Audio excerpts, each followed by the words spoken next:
in a few minutes. So welcome to the third Friday Addiction Toxicology Case Conference this month. It's certainly not what I had expected to include as content today, but I think it's really critical to discuss this in the context of COVID-19. Since I put out the announcement that we would be having the case conference, there's been daily changes and updates to guidance that vary on a state level, federally, and are dramatically affecting the patients and the programs in particular in New York. So some of the things I wanted to discuss related to the cases is already somewhat obsolete, but I think it'll give us some good discussion, and hopefully we can come away with the recommendations in the current state of support and treatment recs that are coming federally and from the state, and also to hear from other providers. Can Sandra, you send an email to Ross Sullivan? He's not able to access his email. I'm going to send a email to Paul and Tricia. He's got a different email here. 1 second. Paul, maybe you can forward it to Sandra. I don't have her email in front. Okay. So can we? I'm on. Okay, good. All right. Thanks, Paul. All right. I don't have any disclosures related to this other than I'm medical director of an outpatient treatment program in Rochester, New York, and we're in flux. And the first case I wanted to discuss was a 47-year-old female with opioid and stimulant use who presents in outpatient clinic with a cough and fever, and she's supposed to see the MAT provider on the day of the visit, has an entry group scheduled for that afternoon, has been taking buprenorphine naloxone for 10 days, coming from a detox. And so what is the protocol related to the patient's screening for COVID-19 in the outpatients, the detox, the inpatient, and OTP settings? Before I discuss this or ask the audience for some comments and we have some interactive discussion, I just wanted to share kind of the progression of how this has evolved in Rochester. And Myra, I'll ask you to comment a little bit as well. But on the 12th of March, we had the first COVID-19 case diagnosed in Monroe County, and everyone had obviously a high level of concern even prior to that from the states and federal international information coming in. And there wasn't a lot of guidance from the states and federally related to this. It was in flux. I think people were waiting to see what happened. And so at this point, we decided to restrict the group attendance somewhat and have the vulnerable patients, clients age 60 or older, to stay out of the groups and to only limit their attendance to individual and medical, which is primarily medication-assisted treatment settings, to extend the medical visits for anyone that had medication beyond what they normally would. And we have a range of visits from every few days to weekly to biweekly, moving at least to biweekly, most people to monthly. And we created a list of Excel list with patient contacts information, backup phone numbers, and pharmacies, as well as address, so we could have access to that if things abruptly changed. And in addition to the over 60, we looked at patients that had vulnerable comorbidities that we could pull out of group and just do individual sessions and counseling and medication for the time being. And this was the first time we restricted the group size to 15. At this point, the guidance from the state was to limit the group size to no more than 50 in one setting, and to try and limit, obviously, being out and about and non-essential activities, but it wasn't formally to drop below 10. And we pulled a number of chairs in the waiting room, suspended some of the activities that we're doing, including drug testing. We identified areas where that we had previously had providers or staff that had gotten the flu and could identified some areas of congestion. So that was one of our medical assistants, and the drug testing on the bathroom. So we basically suspended almost all of the urine tests and really had also before this, we had a lot of hand sanitizer cleaning, making sure everyone was following these. Some additional guidance was to disinfect railings, doorknobs, chairs, every waiting room in between visits every 2 hours, and limiting visitors that were coming with the patients to one or to the waiting room. Canceled a couple of big meetings and looked at limiting access for our rotators. We had some rotators for outside institutions. At this point, the university had reached out to any of the rotators, affiliates, practice sites for clinical pharmacists, and had them cancel the rotations. And I had gotten notification that most of the rotators on talks, except for our emergency medicine residents, were being pulled back to support medicine, pediatrics, their primary specialty. And they started to draft paid time off policy and cancel transportation, use gloves, and a number of other things. And this is on the 12th. Myra, do you have any other comments early on in response? Yes, and the other thing that we did, not only for, so we took people that were 60 and above out of group, but we also looked at anyone with chronic medical issues and took them out of group as well in the initial stages of everything. Dr. Bashevitz, I'm wondering do you have any comments on the response as of this point on the 12th? What Strong Recovery was doing? Do you have any other comments or thoughts? Let me see if you're muted. Let's see. You should be unmuted.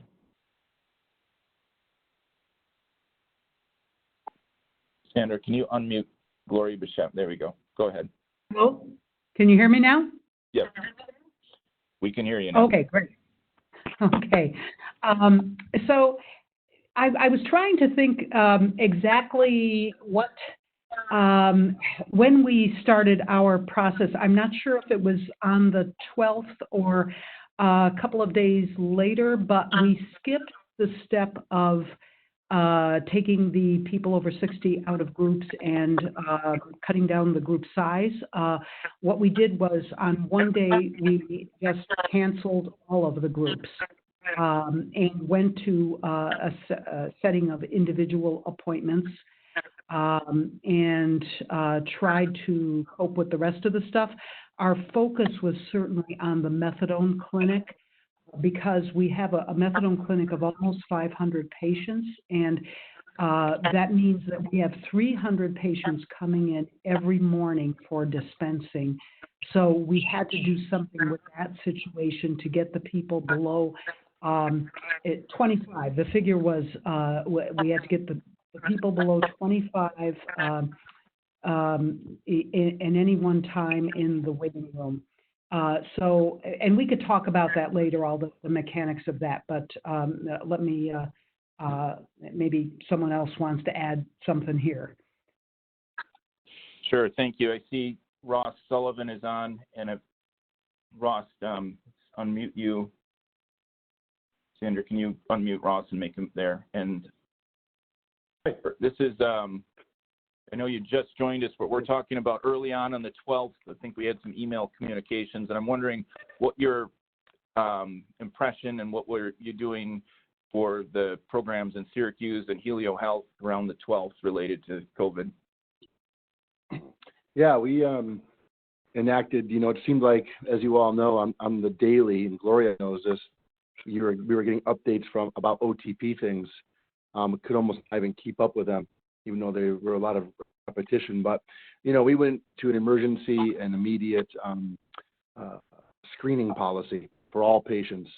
And we screened those that were obviously, that seemed healthy, those that may have some illness, and then those that we suspected having influenza-like illness. And we really separated those people and built a quarantine or isolation room really within half a day, just an open room that we had with a loading dock. So to speak, that we had a heater and closed it off. So we did a kind of a massive screening effort with also pushing out MAT appointments. And we found we were able to, just by doing that, we reduced the amount of people in the waiting room, by a good percentage of points, almost by half, before we did anything else. So we did real aggressive screening starting about a week ago. Thank you. I think at this point there was some basic information coming out of the OASIS, which is the Office of Alcohol, which is basically the guidance from coming out of New York State regarding addiction treatment and substance use disorder treatment. Much of it was simply similar to what Samsha was putting out. I see Dr. Wetterau, you are on as well, joining us, who's a addiction medicine trained physician in Nunda, in rural New York. I just unmuted you. Do you have any comments about what was going on in the rural clinics and the CASA program? Yeah, well, the CASA, the group's been stopped. People come in, I do telemetry because my age is 78.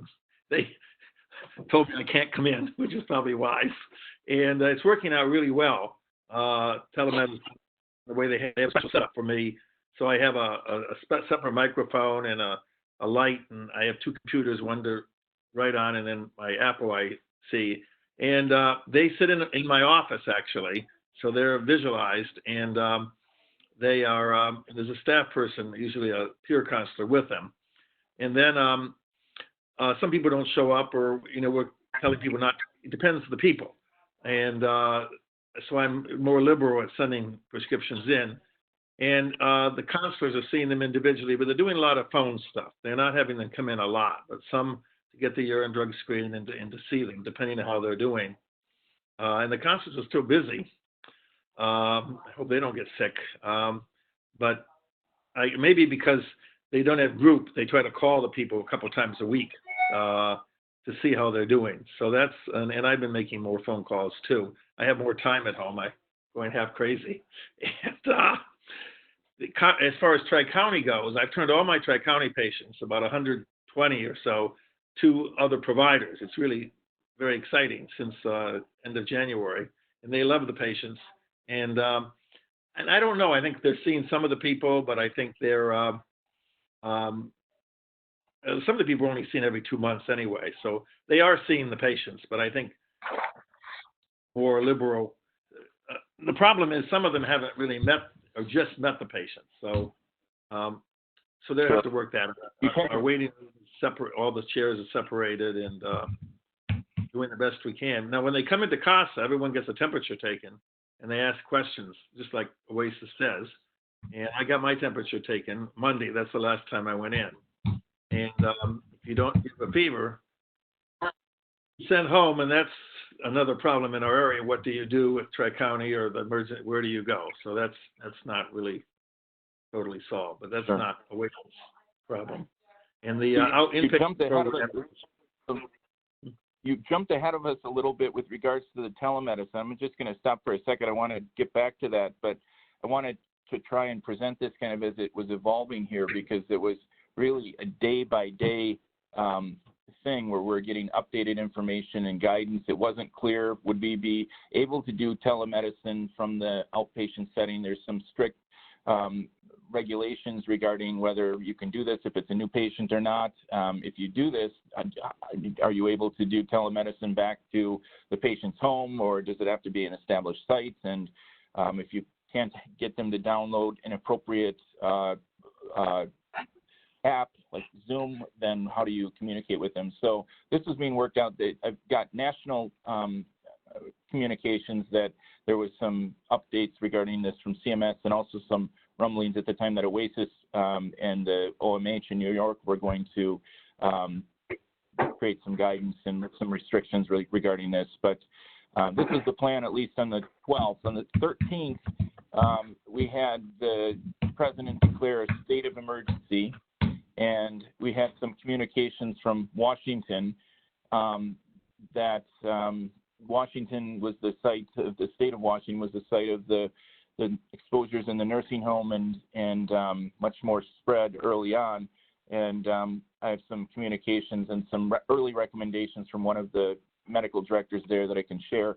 On the 14th, we got some telemedicine updates regarding the state of New York, and they had created guidance that we would be able to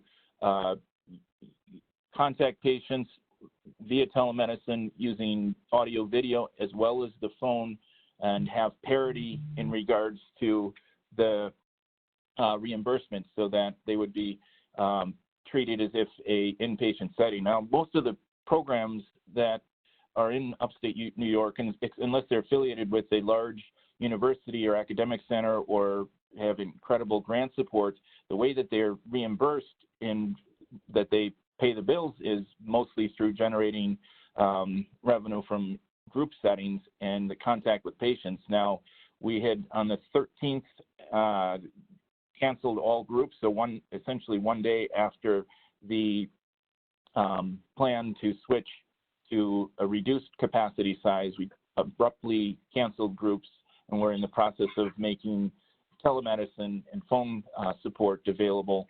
And we started to get more communication from around the state and nationally. I've got a tweet from someone in Boston who people were reaching out asking for guidance, and she said converting to phone visits, refills where we can, and keeping doors open for patients in crisis who need to be seen. And it shared that if somebody needs buprenorphine in Boston, we're open. And so we started to see some announcements. The detox in Rochester was still open, and at this point they had stopped transport across the parts of the state from facility to facility. I don't know, Ross, maybe you can comment on a little bit on that. The use of the Centers for Excellence and Treatment Innovation and peers were transferring patients prior to this when the facility was full, an inpatient, or from a detox to an inpatient. And this was one of the early changes that I know Helio had done. You want to comment on that? Yeah, we have as a CODI program as part of a CTBHC. We have a program where we take people in from like almost a 10-county radius, and we bring them to a 24/7 access. So we did not stop people coming on their own to our 24/7 access. However, we did stop at this point transporting people from there, and we stopped transporting people once they do get evaluated at 24/7 center, which is in Syracuse. We have the ability to then transport these people to either Rochester or Binghamton, which are both about an hour and a half, west or south respectively. So we stopped doing that, stop transmission to our best. We stopped transporting via, over multiple county lines. And anybody that came to our Syracuse center, we attempted to do our best to take care of them locally without moving them. And Tim will get into a little bit later, but we have moved towards using telemedicine with our CODI program in other counties where patients are. So I can comment on that a little bit later. Great, thank you. One of the other things that was done on the not the 14th but 15th is some of the program, the detox in our area staggered the meals that the setting was about 40 patients at any given time, plus some staff, so they started staggering feeding lunch, dinner in the waiting room. On the 15th, we're only doing telemedicine and phone calls for MAT. This required a scramble to get computers and expand Zoom login credentials and make sure some of the providers, and this is just what at one of the local outpatients, were able to access remotely and had the appropriate key fobs, that there's no questions. Still open for emergency walk-in. A number of patients that we had on sublocade, we're still seeing them, but really the number of people coming in is dramatically reduced. Very few crisis patients, mostly reaching out to try and let patients know that their counselors will be reaching out to them. The physicians and advanced providers will be reaching out to them and scheduling, trying to figure out how we're going to schedule these phone and telehealth consults. And on the 16th, the counselors are getting set up for telehealth visits. The health home, which is a special added service care management program in New York State was cleared for supporting patients via telehealth, phone, and audio video. So they were in the process of setting that up. On the 18th at U of R, we had earlier in the week decided that we were going to cancel all of the inpatient visits. The outpatient toxicology clinic is essentially a long-term maintenance clinic here, and within a 24-hour period with administrative support, we're able to convert all of the encounters into telemedicine encounters. We actually utilized Zoom meeting. My administrative assistant here was able to work with the patients and getting them logged in. There was only one that was not able to walk through the login for Zoom meeting that we did a phone encounter. The legislation from the state allowed for the billing related to the OASIS certified programs or some of the outpatient chemical dependency treatment, but a regular clinic, I didn't have any guidance really regarding whether a phone consult would be reimbursed at the same levels as an inpatient encounter, but we were confident that the telemedicine would be. So and also at this point, the primary reason is safety at this point and not having the patients come into the hospital to begin with. So we converted all to telemedicine. It really worked well. And then this morning, we've got word that all non-essential services are not to be working on site. And this causes a problem for the outpatient treatment programs that do counseling and group, and that any medication-assisted treatment is considered essential, but the counseling group services and leadership are not to be on site for treatment. So they're trying to determine, where does this place the outpatient treatment programs and trying to get clarification. Fortunately, most of the counselors that can do the telemedicine were set up appropriately at home and are in the process of contacting patients and scheduling, but it creates logistic challenges for the normal processes for scheduling, crisis. A lot of the outpatient programs are just simply closed. If somebody needs treatment, that leaves going to the ED or trying to figure out how do you create access. It's certainly an interesting world right now. Myra, do you have any other comments or updates regarding this, where we're at? The timeline pretty consistent with what your experience was? Yes, I think you've covered most of everything that's happened over the last week. I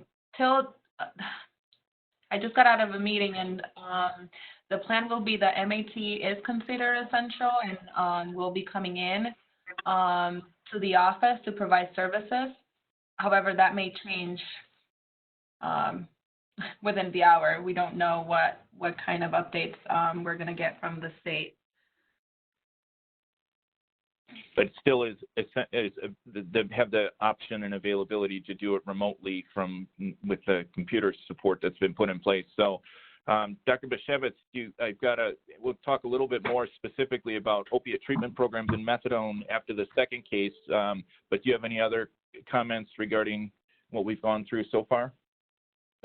No, and just that I was thinking about what slides I would make if I had time to make slides, because I'm so busy keeping up with all the guidances and the frequent emails and everything else. And the thing I would title it is One Day at a Time.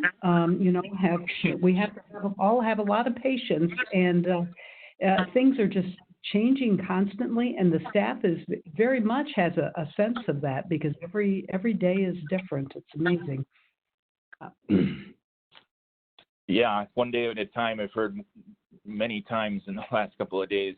As I'm sitting here, I just got an email from an ACMT member who was commenting that buprenorphine can now be started via phone support only without the in-person video, and that's what we were trying to clarify. There are some levels of encounters for new patients in particular that have to be a direct audio video to be able to do this, but from what I understand, it's been the initial visit has been waived, that it doesn't need to be in person for initiating buprenorphine. I don't know, I assume that isn't the case for methadone, that they still are coming in on site?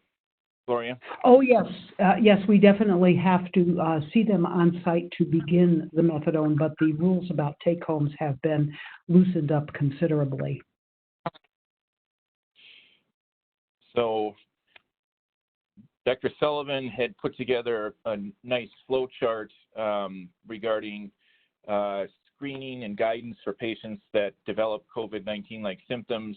And maybe you can walk us through that, Ross. I've got 2 slides kind of breaking it apart. Yeah, so we got, this is funny because this is constantly changing too. And, Right. This was kind of put together, at the end of last week and the beginning of this week. And, really this is, we've been screening people at the door, even when they come into detox inpatient. But we have people who, while there are an inpatient, develop some type of symptoms or fever, or they find out that, their brother Jimmy has a fever and his girlfriend has COVID maybe. So, all these things happen. So we needed to think of something practical. For those people who work in a non-hospital-based detox or inpatient can imagine the difficulties of taking care of this type of patient, and just also think about the type of staff that we have, mostly, techs, assistants, and LPNs. In reality, what we wanted to do is, for the sick people, we want to take them to the hospital, and we want to get them tested. And last week, for our patients that were kind of high risk, they were admitting to these people, but as the week has gone on, we're finding out that even people with flu-like symptoms, if you don't need an ICU, they're actually starting to send them home, which means there may need to be some revision to this. But in reality, we are doing our best to try not to take COVID-positive patients back, or patients that are actually positive or are awaiting positive results for everything else that are negative. What we are doing is we are trying our best to arrange for them to have quarantine somewhere else, at their home or with someone that they know in the community. That's the right side of the graph. The left side of the graph are people who may need quarantine with negative, low suspicion. Those people we would actually keep in isolation in inpatient until we can safely discharge them. What's interesting is that as more guidance comes out, as the Department of Health and OASIS kind of continues to weigh in, there's a thought that people who may be awaiting COVID results or even COVID positive, we should be trying to take care of at this type of level of care. And I think that's an interesting topic for discussion, because I find that to be very, very, very difficult to try to accomplish without even having any PPE.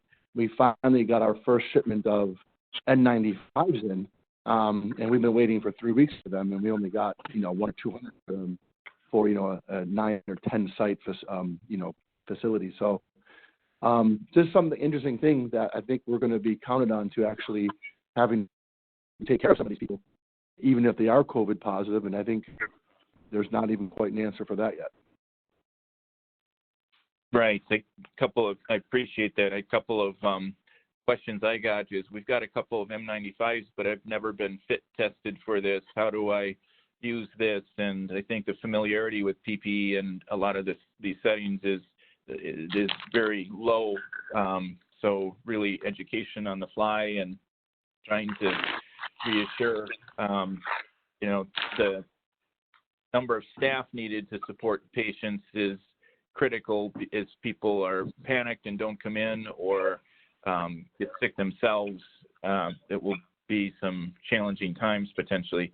The second part of your flow chart just had some kind of supportive information about having the on-call provider notified to support nursing and some back and forth, and then some local contact information. And this had gone out to our medical director for the state, but we recommended sharing it with, disseminating it. So I'm posting it here. But again, it's kind of on the fly. Things are changing. I want to see if anyone has comments or questions from the audience. We've got a couple of hands up. Ingrid, I'm going to unmute you. Go ahead. Thank you. I have a question regarding providing care via telemedicine. How and where are your patients Are they at home? And if you're at home, then how are you connecting? What's the platform? So that's a good question. The way that I've done that, and the patients have been at home at a gas station, walking around the corner, so somebody wasn't, just nobody was around, in their car, in a grocery store that walked outside, so they could be outside. When I've done it, I've been either in the office or in the treatment program, or also at home. The practice is to use, I use Zoom for the telemedicine direct audio video, or the consult itself. I'm only using the phone, and just kind of, most of them I block the number coming from it, or our advanced provider has set up a link to the number so that the number shown is just from the treatment program. So a variety of different settings. I mean, the restrictions have really loosened up compared to what they were in the state of emergency, and they're valid for the state of emergency. So you can connect with the patients. Ideally, so we have a script that we ask each client and run through, that they're aware that this is telehealth visit conducted either phone or direct audio video, and some disclaimers, and then ask if anyone else is with them that could hear, make sure that that they're comfortable with proceeding, and try and do it as succinctly as possible. And I found that people are very appreciative. They like the reassurance and the connection that they're reaching out, and it's worked out well so far. Maybe Gloria, if you want to comment, or you done any telemedicine visits from Strong Recovery? So I have not yet, because the hospital has not approved it yet for us. Hello? Okay. Can you hear me? Yes, go ahead. I'm just going to mute the gentleman talking. Go ahead. Okay, so I have not done telemedicine visits yet because the hospital has not approved it for us to use yet. They're working on, I guess, some administrative things and some IT things as well. But we are doing what Oasis is calling telehome visits, meaning that instead of having an appointment with people physically, we will call them on the phone to have the appointment. So that's kind of good for some people, because then all they need is a phone and not necessarily a Wi-Fi connection. We've been doing a little bit of that, and that is something the patients really appreciate, because they don't want to come in here either. And the staff has had a bit of a learning curve, because it's just a different workflow from an ordinary note in the record that we use, which is Epic. All right, thank you. One of the issues we've run into, I haven't had anyone bring this up on the call, but I know the counselors, in reaching out for individual sessions, a lot of the patients at program I'm medical director of have a limited number of minutes. They've got what they refer to as the old Obama phones, or the phones supported from the federal government that are limited in time and minutes, and so those are kept very tightly right now. And so we're finding that if they have limited minutes or aren't answering, trying to reach them to do Zoom, they may actually be better because they're not using minutes if they're able to connect through the internet. Myra, do you have any other comments on that? What's your experience with the telemedicine, telehealth so far? I think one of the comments I've heard from some counselors is it's difficult for them to keep a patient on the phone for the required amount of minutes that they have to be on the phone call in order to be a billable service. Some of their individual sessions have to be 30 minutes or 45 minutes, and it's hard to reach that threshold with a lot of patients, not only because of the minute situation, but also it's hard to be on the phone for over an hour. Especially if they're at home, they may have frequent interruptions, the connection may drop if the signal is not good. So those have been some of the comments I've received from the counselors. Yeah, that's good. Does that answer the question, Ingrid? Yes, it does. Thank you. 'Cause we've had our patients coming into the clinic. One of our physicians had to be quarantined for, starting last week. So he was set up at home and was able to see our patients in the clinic, but they would have to come in and sit in front of the computer screen. We've had telemedicine set up for a couple of years now because our clinic provides distance or telehealth care to a couple of the Aboriginal reservations so that there can be care provided to them while they're on the reserve and they don't have to travel into the city, which can be quite a lengthy way. So that's been a bonus on one basis. And like you, the government has developed telehealth codes to be able to bill for those because they were pretty tight before in terms of very restrictive in terms of the circumstances where you can do telehealth, but that's been loosened up. Right, and I don't have any information specifically about the codes and billing in the U.S. Included in this today, but I can send some information out for people that are interested. We have previous presentations and some publications on telemed billing, CPT codes and use, so I'll send that out after. I see Dr. Carnes is from Maine is on. I'm going to unmute you. Can you give us maybe a comment on your experience at the detox in Portland? Sure. Hi, Tim. So, yeah, very similar story. I think we're lagging a couple days in terms of numbers in the hospitals.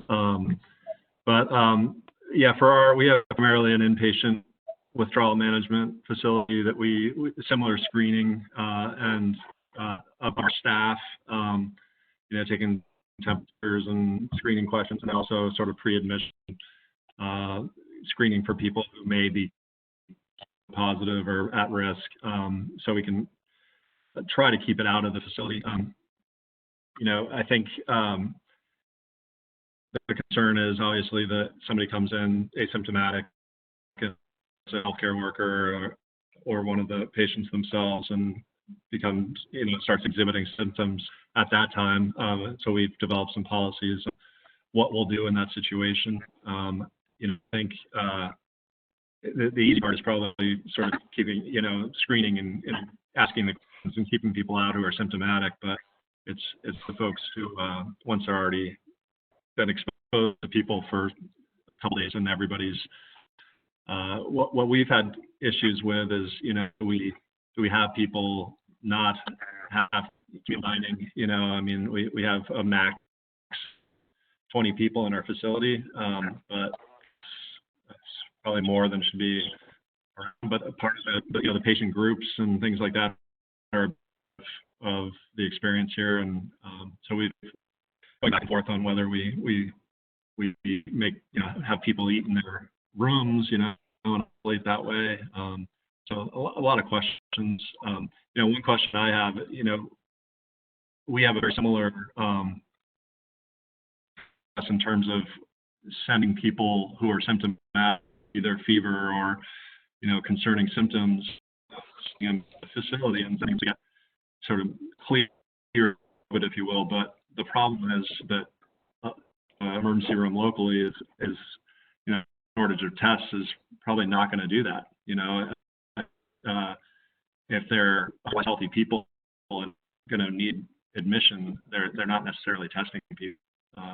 They're saying go home and self-isolate. And when somebody's come to us from, it's going to be hard to send those out. So what do you do with those folks? Yeah, those are great questions. I think this is also the context has been limited testing that is increasingly available, but has been over the past week that it's been hard to get. So certainly just sending someone out to get tested, then they sit in the ED, into the early false negative rates for the tests approach 25% from what I understand. So that logistics is a challenge, and the EDs and hospitals are going to be impacted by patients with opioid use disorder because of what, from inpatient, from the clinics, from detox, if they can't get their meds. One of the local pharmacies had very early on changed to delivery only for medications that were sent into decongest their waiting room, but a large proportion of their patients are somewhat transient, and I know from past experience will list the detox address as their home address, and so somebody pulling up a address to deliver a med to, it's maybe not going to where they're at.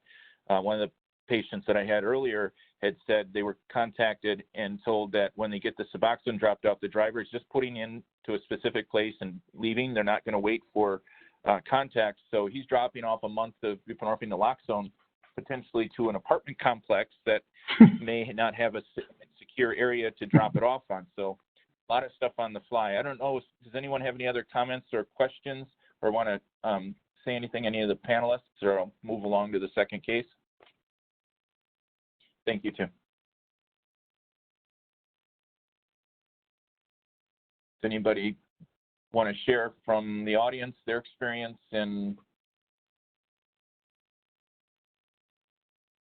all right, let me move on to the second case. This is with regards to the opiate treatment programs. And again, this was early on. A lot of guidance has been given since I created this case. It's a 32-year-old male, attends an area opiate treatment program, is on methadone maintenance, 110 milligrams a day. He's concerned he won't have access to his methadone if things get out of control, is on weekly take-home doses and his counselor visits, and he's just asking for reassurance.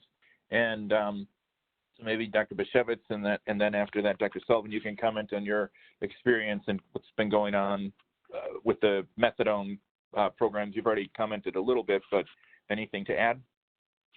Oh, yes. So, well, the first part says he's concerned he won't have access if things get out of control. So that is something that should not happen, because barring a physical disaster such as a flood, for example, we need to continue our methadone program no matter what. So there is going to be some way for this person to get methadone no matter what happens, you know, even if COVID-19 is extremely prevalent in the area, we will have some sort of skeleton staff to be able to give it to the people who need it. So the next bullet is he's on weekly take-home doses and has counselor visits. So the counselor visits can be done through telehome visits, and the weekly take-home doses, they can be expanded.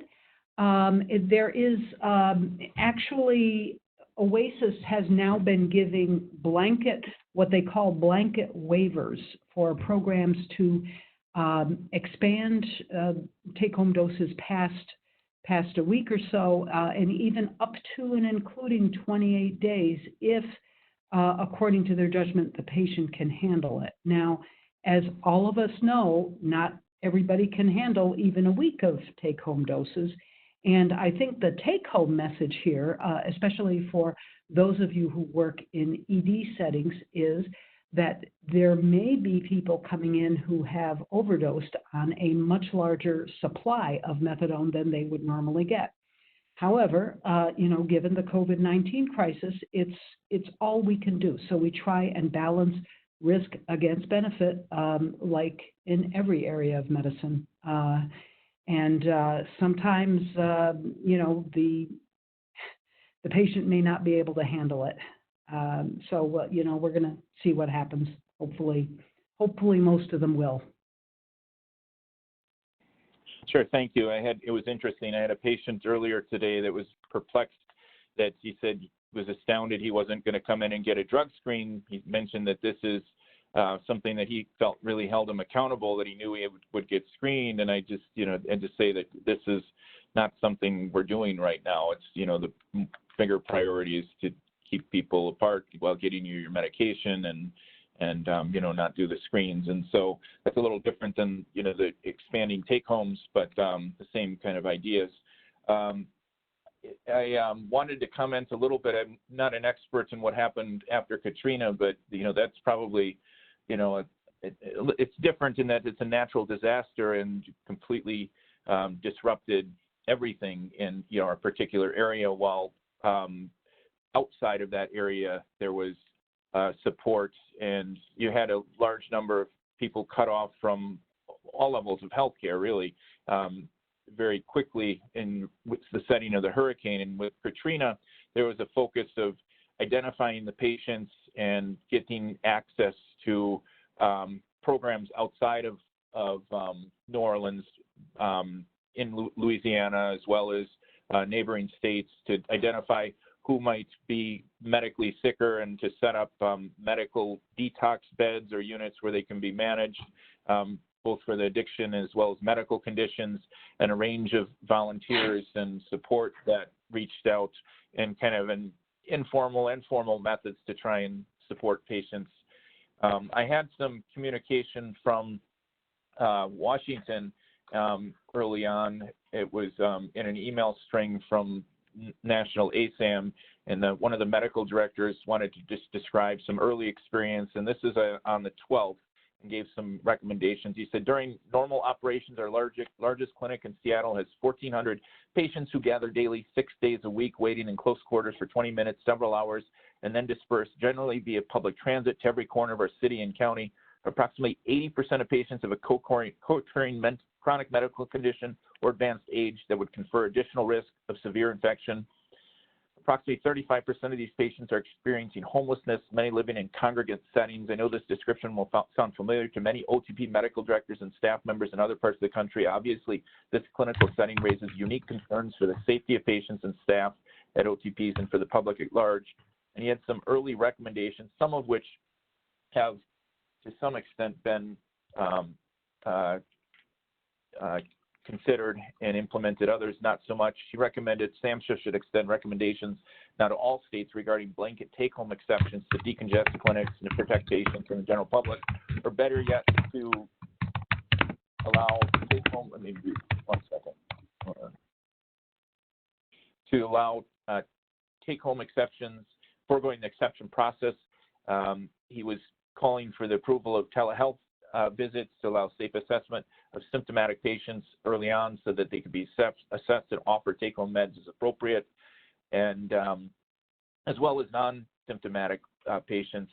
And ASAM and ATOD, two of the national organizations, called for a best practice document to the best of their ability and to convene meetings of the experts to share information. Some other recommendations that you'll have in the slide sets and the recording. He's suggesting that the national groups advocate at the level of the federal government as well as for pharmacy access, and comments there's a lot of gray areas with regards to this. And he was concerned. Certainly the population served by the opiate treatment programs, to some extent very vulnerable in the ways that they receive medication, can lead people to exposure with the virus. And I think that the EDs and the hospitals will be, in some settings, the place where people go to if they lose meds, or maybe increased risk of a number of patients that overtake potentially, or destabilize with regards to addiction at all levels. So any comments or questions regarding this? I think Dr. Bashevitz, you answered that quite nicely with what you're doing. Dr. Sullivan had to drop off. Please raise your hand if you're involved in this in your area. Ingrid's got your hand up, I think, again, or it was still left up. I'm going to unmute you. Go ahead. Well, maybe it was left up. Henry, can you want to comment on what you're seeing in Chicago and your area? Are you up to date with the guidance? And go ahead. Oh, okay. So one of the things that is coming of some concern are the finances associated with medication treatment. For those people who are already on social assistance, on Alberta Works, et cetera, that's less of an issue because they've already been having their drugs paid for through the government assistance programs. However, with so many people being laid off of work because there's just no work involved. So these are people who were gainfully employed, who were able to pay for their medication. There's a concern that they continue being able to pay for their medication as this is prolonged, and they're talking up until July, maybe with another wave in the fall sometime. So that whole aspect of people being able to pay for their medication if they're out of work because of all this COVID. Yeah, that's an interesting comment. I switched 2 patients recently to buprenorphine mono product, one that had a temporary lapse in his insurance, and he should be getting it reinstated shortly, but was going to have some out-of-pocket expense that otherwise, would have been difficult to bear. So the buprenorphine generics was really very cheap and inexpensive compared to even the generic and dual product. And that's one example, I think, that, have been doing some switching, but they are copays. Financially, it's going to hit a lot of the patients very hard, irregardless, and staff. I think, I mentioned that the programs support staff and activities through billable services, and many of which will be interrupted, and they'll need support from the state and federal government if they're going to stay open and not close. Henry, I unmuted you. Are you in? Do you want to comment from Illinois?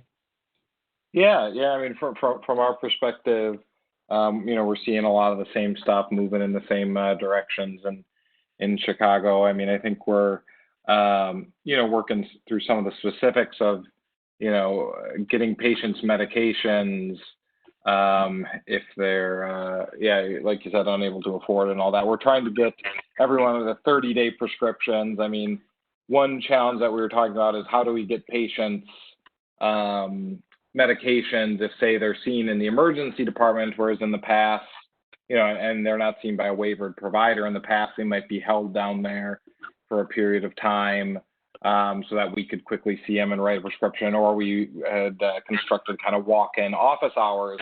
But other than our injections, we've basically canceled all clinic visits and made them telemedicine.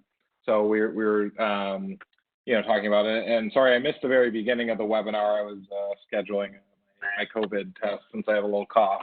They're testing all of our employees at Rush to make sure we're not spreading it to our patients. So anyway, we had worked out, they, in addition to waiving the in-person visit, they had waived the HIPAA requirement, for telemedicine. So the best solution we could come up with was to have the ER doc kind of FaceTime us in with a new patient, and we would then prescribe them 30 days of Suboxone to make sure they could continue to access it. I see it as definitely a degree of a harm reduction step to, even these patients who are unstable, to get them as much Suboxone to help keep them out of withdrawal and not needing to, be seeking out drugs as the drug supply chain gets disrupted and its safety becomes less predictable. I worry about, as we talked about, methadone overdoses, fentanyl overdoses, and withdrawal, all of those things going up at different periods. So seeing more of this in the ER, I think will be an issue. Yeah, I think that's a good idea, that the protocol for linking to a provider who can quickly do a either phone or audio video consult to the patient, as long as it doesn't extend the time, and then bridging with a month's prescription, that can be done now without the face-to-face contact, I think is very reasonable. It's interesting. Hopefully, I haven't really considered the medication shortages potentially, that we don't have any in the area. We did have a big distributor closed, not related to this recently, so there have been some interruption in certain pharmacies' access to buprenorphine that's unrelated to this. So what has resulted is some sending to certain pharmacies, finding out that it hasn't been that they don't have it, and then there's the flurry of contact after the fact, which is harder to do if you don't have a brick and mortar setting where they can show up at in normal hours, and communication certainly is a challenge. Thank you. Yeah, I mean, I was thinking more. Am I still? Go ahead. I was thinking, more along the lines as well of, if we think we're seeing trouble with a safe and stable heroin supply at this point, that it's going to get, much, much worse as time goes on. I expect that the drug supply, the heroin supply, is going to be generally unsafe. Not that it's particularly safe now, but it's going to get worse, I expect. Dr. Perrone, I see that you're on. Do you want to comment, or do you have anything to share from your involvements the ED or hospital may be doing? Yeah, can you hear me? Yep, you're unmuted. Yeah, I'm unmuted. Okay. No, I appreciate getting everyone together. We've also switched to telemedicine, especially even for new inductions.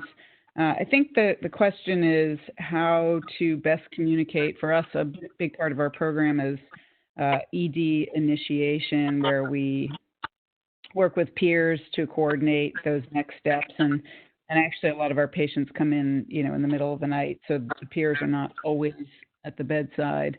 So we're just working on different paths of communication so that we can make sure that we're capturing everyone. I think our overall volume is down. I think the sort of really interesting thing that we should probably think about doing, especially because this is a pretty large group, is, documenting how many new patients we manage over the phone, and, if their outcomes are comparable to patients that, don't have a face-to-face induction in terms of retention and treatment, since, what we would all hope is that this flexibility continues post-COVID. Yeah, that's a good point. I think that certainly the setting of whether they actually link to treatment or not right now is in question in our area, with whether the programs will be staying open, and how do you link from the ED to each and every program. But I think a lot of this will show, a lot of what we'll see is that there's a lot of patients that do well with regards to this that, could have had this done, quite a while ago. So great comments. Thank you. I'm interested, your peers are still coming into the ED right now, or have they been restricted? I don't think I would be able to bring in an outside. Yeah.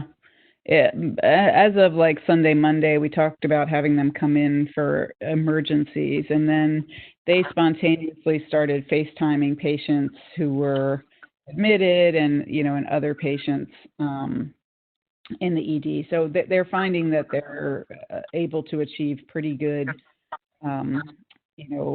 connections to patients even remotely, given that the patients also understand the remote limitations. We are also in the same situation with trying to figure out how we can get some Obama phones or some phones. Our biggest issue is really people who are both unhoused and unphoned, in the idea that we would, connect them remotely to a induction phone visit. Our libraries are closed. Any sort of public access to a computer is limited. So I think that is still our biggest challenge. It's a small number of people, but I expect that's going to be where it really falls off. Yeah, thank you. I heard yesterday that there's some interest in making the Obama phones unlimited in terms of the number of minutes. I don't know where that is at in terms of a reality, but heard of some discussion which would help quite a bit. So, all right, thank you. I'm going to move to the last case. We're at 215, which is already essentially a moot point right now, because a counselor at an outpatient CD treatment program is asking what the options are for group and individual patient contact. Is telehealth an option? And the telehealth has become an option. It's getting everybody up in training, and we've already kind of covered some of the strengths as well as the limitations. The time needed for each encounter, the number of minutes on the phone, engaging patients. It's been very successful when a provider for medication has done this, but less so for the patients. So I've started, I've had a lot of patients request access to counselors and ask if there's any virtual groups that are going to be done. The NA, the AA, the Heroin Anonymous groups in our area have all switched to providing meetings via Zoom meeting, and there's some other internet support. The fitness centers have all closed. There was a fitness center that had a lot of recovery-oriented activities, and they're doing some other remote Zoom meeting led events. But does anybody have any questions? Myra, do you want to make a final comments on the telehealth, the telemedicine support for the counselors, what they're doing?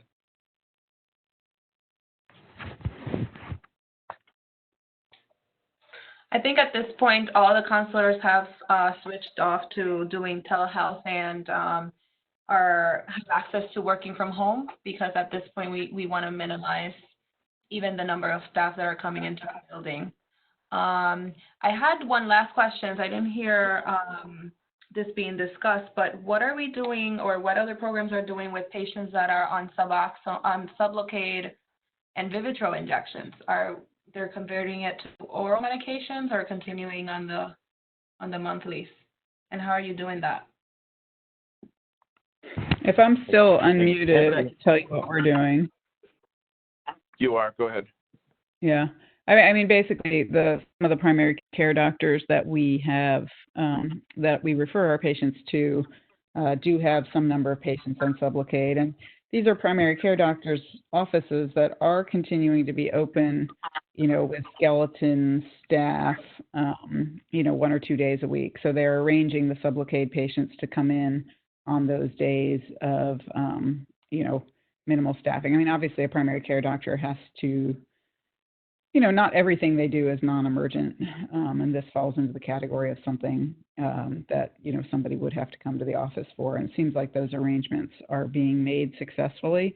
I wonder about drug delivery and drug supply, getting those drugs actually to the outpatient pharmacies or the hospital pharmacy where they ultimately get their Sublocade from.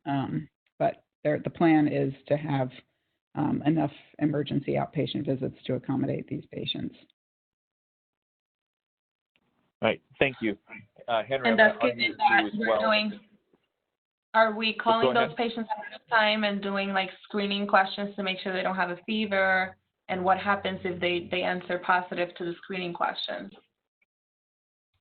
That's a good question, a little out of the box, further ahead than what we've thought about.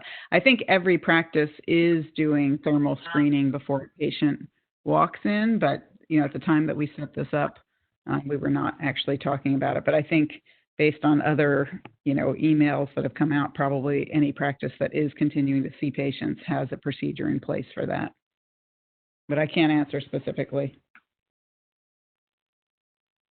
Yeah, that's good. I think that I would, if they have the symptoms, just simply convert to the oral or sublingual formulation until, it's either tested or ruled out, and still arranged for delivery, so it can be kept on site. The Support Act allows for the Sublocade to be kept for up to 14 days, and I think, that's one of the least things that I would be worried about, is if we had a extra Sublocade shot locked up for a little bit.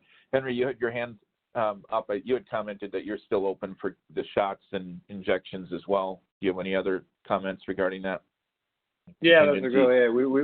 We've consolidated down to 1 day of clinic per week, and we're scheduling patients 15 minutes apart, telling them that they have to be there on time for their appointments, unlike their usual pattern.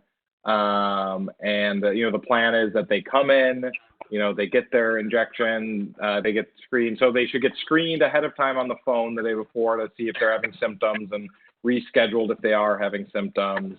If no symptoms, we'll screen them on the day of, make sure they're still not having symptoms.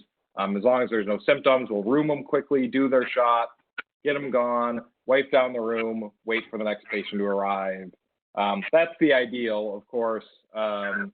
Just yesterday we had a couple of patients who were in the clinic at the same time, which was not what we were trying to get at. But that's our protocol, and exactly what you said is if someone tests positive and can't come into the clinic, then we'll convert them over to oral, at least for that period of time. Thank you. Dr. Bashevitz, do you have any other comments?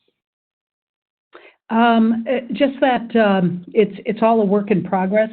We found a lot of interesting things. There are some patients who prefer to come in and talk to their counselor. There are counselors who prefer to come in and just sit in a room and do their telehealth visits rather than doing it at their own home. And they may not be set up for it. Some of them don't even have a computer. So and there's a bit of a learning curve for them at home. So we try to work with them to figure out how to get from point A to point B. Yeah, good comments. The last couple of things I've included some guidance on CFR 42 from SAMHSA that clarifies they consider the